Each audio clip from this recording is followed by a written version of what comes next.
ठीक है। तो अभी पिछली क्लास में हमने पढ़ा था वायरशार्क, तो उसी का सिमिलर टूल है एटरकैप।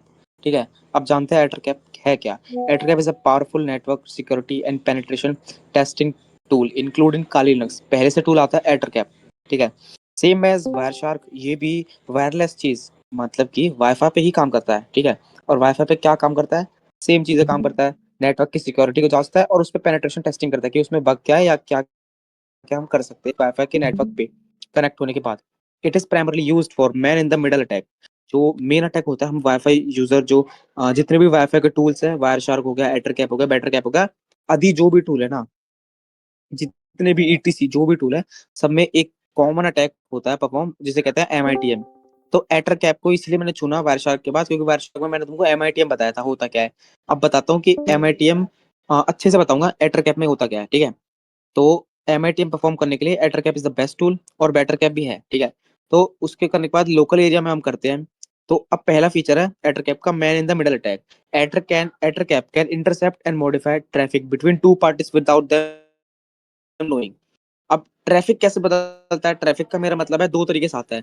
अगर ट्रैफिक का मतलब समझो कि एक वेबसाइट पे ट्रैफिक आ रहा है, तो उसका मतलब है कि कितने बंदे उस वेबसाइट पे आ रहे हैं, कितने लोग आ रहे हैं उस वेबसाइट पे, वो होता है ट्रैफिक। एक ट्रैफिक होता है कि उसको चेंज करना, रूट चेंज कर देना। तो हम जो एमआईटीएम में यूज करते हैं उसको रूट चेंज करना कहते हैं। कि तुम जब भी यूट्यूब खोलोगे ना, तो तुम रूट हो जाओगे कहीं और पे, तुम अपने बैंक की वेबसाइट पे चले जाओगे और तुमको वहां पे अपना क्रेडेंशियल डालना पड़ेगा। ठीक है। ये वो वाला ट्रैफिक है, मतलब रीराउट करना, साइड चेंज कर देना। तुम गूगल खोल रहे हो, बार बार यूट्यूब खुलेगा। मैंने ऐसा सेटिंग कर रखा है कि तुम बार बार गूगल खोलोगे, बार बार यूट्यूब खुलेगा, तुम यूट्यूब खोलोगे तो फेसबुक खुलेगा। ऐसा अलग अलग है। ठीक है। It support various MITM attack technique such as ARP poisoning and DHCP spoofing.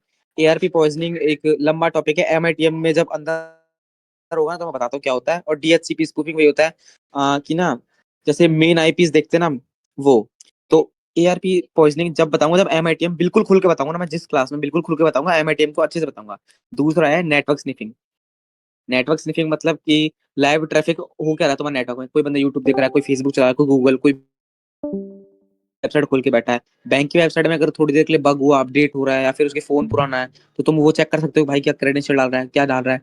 या फिर उसने नेटफ्लिक्स का पासवर्ड डाला, उसने गूगल का पासवर्ड डाला, उसने किसी चीज का पासवर्ड डाला, फोन का सिक्योरिटी लो है, या वेबसाइट एचटीटीपी पे चल रही है एचटीटीपीएस की जगह, तो तुम ऐसा ले सकते हो। ठीक है। मतलब कि जब भी सिक्योरिटी लो होती है, नेटवर्क स्निफिंग का मतलब हम नेटवर्क में घुसे पड़े और बस सुन रहे हैं। जैसे ही हमको कुछ मिलता है कि हाँ भाई इसने पीछे मुड़ के देखा नहीं है, हम पीछे जाके धप्पा कर देते हैं। वही हमको करना होता है, हमको बैठना होता है एक वाईफाई पे, और सब डिवाइस पे नजर रखनी होती है। जैसे ही हमको कुछ मिलता है, हमको तुरंत लेना होता है। Useful for analysing protocol and identifying vulnerable machines.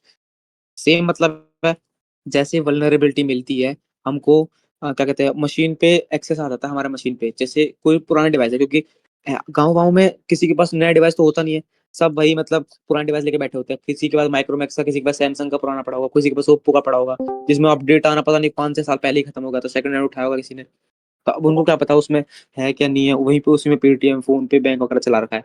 अब तुम वहीं बैठे हो, तुम वही चेक कर रहे हो, तुमको वल्नरेबिलिटी मिली कि तुमने ना, जब भी जैसे वो यूट्यूब खोलेगा तो एक फाइल डाउनलोड करने के लिए तुम डायरेक्ट फाइल डाउनलोड की लिंक दे रखी है, तो वो पेलोड डाउनलोड कर लेगा। ऐसा है packet filtering and injection. Packet filtering and injection मतलब बोलूँ तो, पैकेट का ना, पैकेट बहुत सारे आते हैं, SHA-256 और X86 करके ऐसे पैकेट्स आते हैं। ठीक है। इनको हम ऐसे मॉड्यूल्स भी बोलते हैं, जैसे ऐप होता है ना उसको मॉड्यूल भी बोलते हैं बिट वगैरह में, लेकिन ये पैकेट्स भी होते हैं। ठीक है। तो अब मैं क्या कर रहा हूँ कि ना, मैंने एक पेलोड की लिंक, पेलोड जो मतलब ना एक वायरस की लिंक, वायरस समझो तुम, पेलोड वेलोड में नहीं, वायरस की लिंक है वो मैंने कॉपी कर रखी है। जैसे ही तुम वायरस पे उस पर लिंक पे टैप करोगे ना, तो तुम्हारे फोन में एक फाइल डाउनलोड होना शुरू हो जाएगी। फिर तुमको इंस्टॉल करना है। जब भाई गांव के लोगों को पता ही नहीं है क्या नहीं है, वो जब भी यूट्यूब खोलने की कोशिश कर रहे हैं, वो यूट्यूब खोलने की कोशिश कर रहे हैं, तो क्या हो रहा है कि यूट्यूब खुलते ही एक फाइल डाउनलोड होना शुरू हो जाती है। उनको लग रहा होगा यूट्यूब का अपडेट है, फेसबुक कर रहे हैं तो फेसबुक का अपडेट है, ऐसा उनको लग रहा होगा ना। तो सेम चीज है, जैसे डाउनलोड करेंगे तुम्हारे पास फोन का एक्सेस आ गया। तो ऐसा होता है पैकेट फिल्टरिंग एंड इंजेक्शन। तो ये एमआईटीएम में होता है परफॉर्म। ठीक है। या फिर मान के चलो तुमने उनका वाईफाई का पासवर्ड चेंज कर दिया, और जो उनका मेन वाईफाई था उसको डीडोस से नीचे ले आया, और जो फेक वाईफाई था उसको ऊपर ले आया, तुमने आईपी चेंज करी, और एपी एपी सेम रखा, और उसके बाद जब भी कनेक्ट करेगा तो एक फाइल डाउनलोड करने के लगेगा। जब तक फाइल डाउनलोड नहीं होगी, तो उनको लगेगा कि वाईफाई का अपडेट है, भाई वाईफाई में ऐसा होता होगा अब काफी टाइम बाद। तो ऐसा है। ठीक है। Host and service discovery. अब होस्ट मतलब कि तुम्हारे वाईफाई पे कितने लोग कनेक्ट है, तुम्हारे वाईफाई मतलब तुम जिस वाईफाई से कनेक्ट हो उसमें कितने लोग कनेक्ट हैं, या फिर कौन कौन से डिवाइस अप है, मतलब कौन कौन से डिवाइस चालू है। कुछ है कि स्क्रीन बंद करके पड़े हुए हैं, कोई पैकेट से शेयर नहीं हो रहे। जब जिस फोन में जितने ज्यादा पैकेट जा रहे होते हैं ना, 26,000, 2 लाख, 60,000, जितने जितने पैकेट जा रहे होंगे उतना मतलब वो काफी टाइम से यूज हो रहा है फोन, बहुत टाइम से वाईफाई यूज कर रहा है कंटिन्यूसली। एक फोन है बंद करके पड़ा है, 8,000 पैकेट लास्ट टाइम यूज किए थे, उतने के उतने 8,000 से 600 हुआ बस। तो ये क्या होता है, प्लग इन एंड स्क्रिप्टिंग। अब Ettercap include a plugin system for extending its capabilities. ठीक है, इसलिए मैंने बोला था एटरकैप एक बेटर टूल है वायर वायर में यूज करने के लिए। वायर शार्क है पुराना है लेकिन खिलाड़ियों के लिए। अब नए नए खिलाड़ी आते हैं तो वो एटरकैप यूज करते हैं, तो कीकड़ा समझो इसको तुम। ठीक है, तो डीएनएस स्पूफिंग मतलब डोमेन नेम सिस्टम, कि तुमको आईपी निकालनी है, और ना कुछ बंदे होते हैं कि वो डायरेक्ट वेबसाइट पे अटैक ना करके उनके आईपीस पे अटैक करते हैं, क्या पता कि आईपी से कुछ हो जाए, कुछ मिल जाए, क्या निकालनी कुछ। ठीक है, ऐसा होता है। और ये क्लियर टेक्स्ट क्रेडेंशियल हो गया, FTP, HTTP, non HTTPS. Non HTTPS मतलब जिसमें सिक्योरिटी बहुत कम है, सिंपल बात है। एचटीटीपी, पीओपी3, आईएमपीए और टेलनेट। ठीक है, टेलनेट, एफटीपी, एचटीटीपी, ये तीन आज के ज़माने में बहुत काम करते हैं। आज भी बहुत सारी वेबसाइट है, बहुत सारे मतलब साइट्स हैं हो गए, और जो वेब ऐप होते हैं मतलब डायरेक्ट वेबसाइट से अपग्रेड कर देते हैं, उनमें उनका तो एक क्लियर टेक्स्ट दिखाया जाता है। मतलब अगर तुमने उसमें डाला है एचटीटीपी वाली वेबसाइट में किसी में कि मेरा नेटफ्लिक्स का पासवर्ड ये है और नेटफ्लिक्स का पासवर्ड हुआ है, भाई कुछ नहीं आएगा इनक्रिप्ट इनक्रिप्ट, डायरेक्ट दिखाएगा पासवर्ड और डायरेक्ट दिखाएगा ईमेल कि तुमने ये मेल डाली थी उस बंदे ने इस वेबसाइट में और ये पासवर्ड डाला था। डायरेक्ट टेक्स्ट आता है। ठीक है, session cookies if not encrypted. मैं बोलूँ तो कि ना तुमने एआरपी पॉइजनिंग जैसे मैं बता रहा था ना, तो वही होती है कि ना तुम उसमें पॉइजन डालते हो। पॉइजन बोलते हो केकड़ी की तरह काम करता है, जैसे तुमने पॉइजन डाला ना तो थोड़ी देर बाद फैलना स्टार्ट होगा और फिर पूरे शरीर में फैल जाएगा। ऐसे ही होता है कि तुमने नेटवर्क में डाला है तो पॉइजन की तरह सारे सारे फोन में फैल तो जाएगा, लेकिन कुछ फर्क नहीं पड़ता उससे। ना उससे सिर्फ पता चलता है होस्ट वाले को कि क्या कर रहा है वो बंदा। उससे क्या होगा कि वेबसाइट जो भी यूज कर रहा है तो ना एक कुकीज मिल जाती है। अगर कुकीज मिल गई तो तुम अपने में पेस्ट कर लो कुकीज, और तुमको सेम मिल जाएगा कि वो क्या यूज कर रहा था, कहाँ लॉगिन किया है, लॉगिन वेब पेज मिल गया है जिसको उस सेशन को के बारे में पता है, सिंपल। ठीक है, ऐसा मिल जाता है।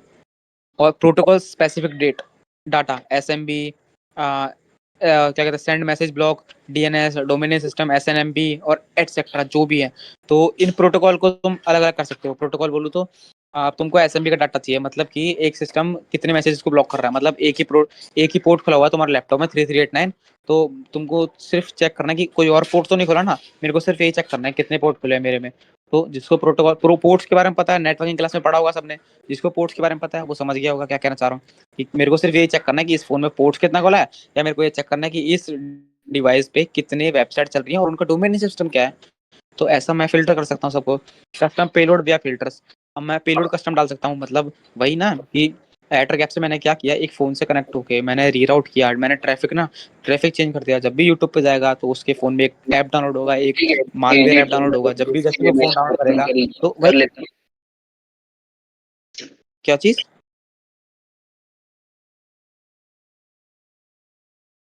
हाँ, तो ये होता है कस्टम पेलोड वाया फिल्टर्स। मतलब कि ना तुमको जैसे वो बंदा यूट्यूब फेसबुक चला रहा है, तो तुमने फेसबुक पे एक पेलोड या रेड टाइप का बनाया और तुमने वही वाईफाई पे डाल दिया, तो जब भी वो यूट्यूब फेसबुक खोलेगा तो तुम्हारा फेसबुक एक ऐप डाउनलोड होने चालू कर देगा। ठीक है, तो एक ऐप डाउनलोड हुआ, 2-3 एमबी का डाउनलोड हो भी गया, उसने ओपन कर लिया कि हाँ भाई फेसबुक का ऐप डाउनलोड हो गया, कोई बात नहीं, उनको क्या पता कि फेसबुक का ऐप है क्या ऐप है। तो चलेगा फेसबुक की तरह, फिर थोड़ी देर बाद गायब हो जाएगा फोन से, ओ ये क्या हो गया, उनको तो कुछ पता ही नहीं है। तो ऐसा होता है। ये था एक ऊपर ऊपर से ओवरव्यू और बेसिक्स कि इसमें क्या क्या परफॉर्म होता है। सेम वायर शार्क है, जो वायर शार्क समझ गया वो एटर कैप समझ गया, जो एटर कैप समझ गया वो वायर शार्क और बैटर कैप दोनों समझ गया। बैटर कैप इसका भाई है, तो वो थोड़ा वो एडवांस ही एडवांस है, तो उसको मत समझो। एटर कैप बेस्ट है, मैं बताता हूँ। वायर शार्क जो पुराने खिलाड़ी हैं उनके लिए है। पूरा प्रैक्टिकल करके कब दिखाओगे भाई, मेरे पास लैपटॉप ही नहीं है, लैपटॉप ठीक होने क्या हुआ है, कब आएगा मुझे खुद नहीं पता। ठीक है, अब डाउट पूछो जो